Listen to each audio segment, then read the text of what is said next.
राम राम राम राम राम राम राम राम राम नारायण नारायण। संबंध।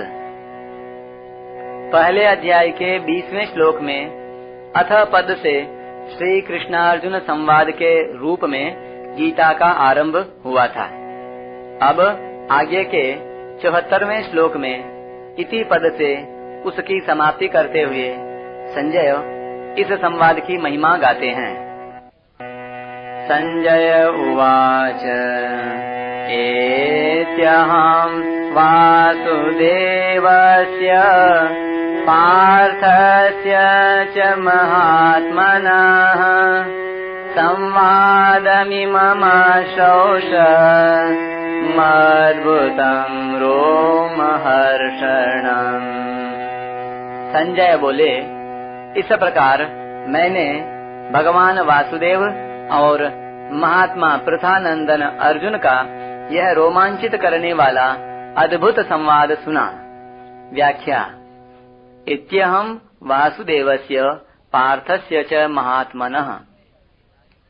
संजय कहते हैं कि इस तरह मैंने भगवान वासुदेव और महात्मा पृथानंदन अर्जुन का यह संवाद सुना, जो कि अत्यंत अद्भुत है, अत्यंत विलक्षण है और इसकी याद मात्र हर्ष के मारे रोमांचित करने वाली है।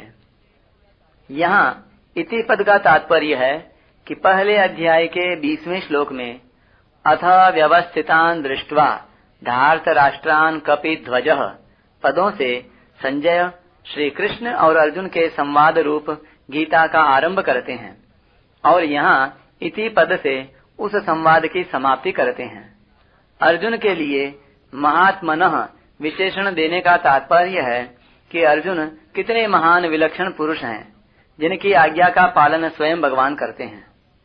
अर्जुन कहते हैं कि हे अच्युत, मेरे रथ को दोनों सेनाओं के बीच में खड़ा कर दो, तो भगवान दोनों सेनाओं के बीच में रथ को खड़ा कर देते हैं।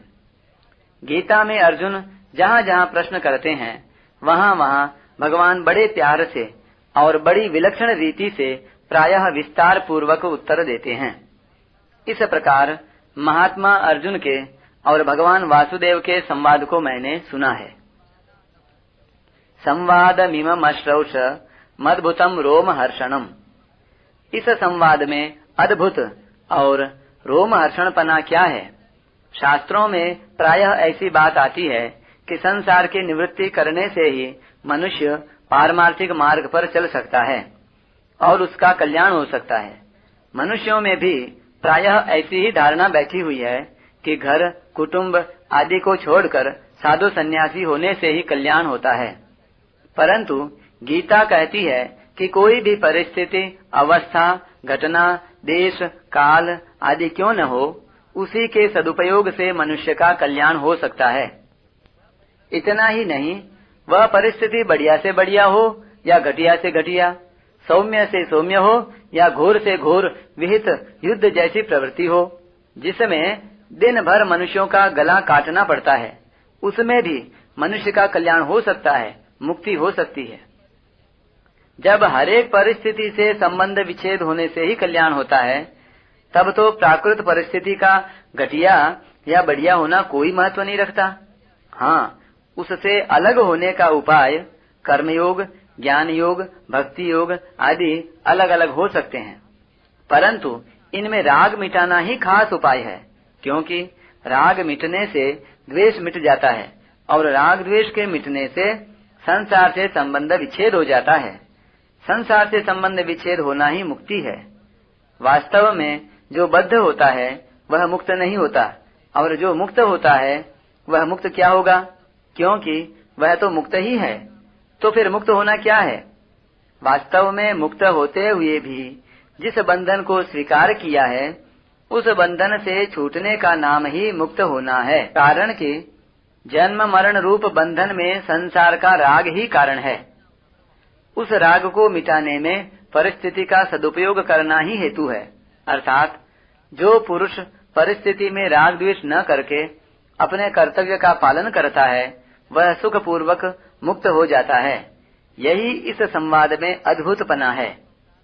भगवान का स्वयं अवतार लेकर मनुष्य जैसा काम करते हुए अपने आप को प्रकट कर देना और मेरी शरण में आ जा, यह अत्यंत गोपनीय रहस्य की बात कह देना, यही संवाद में रोमहर्षण करने वाला, प्रसन्न करने वाला, आनंद देने वाला है।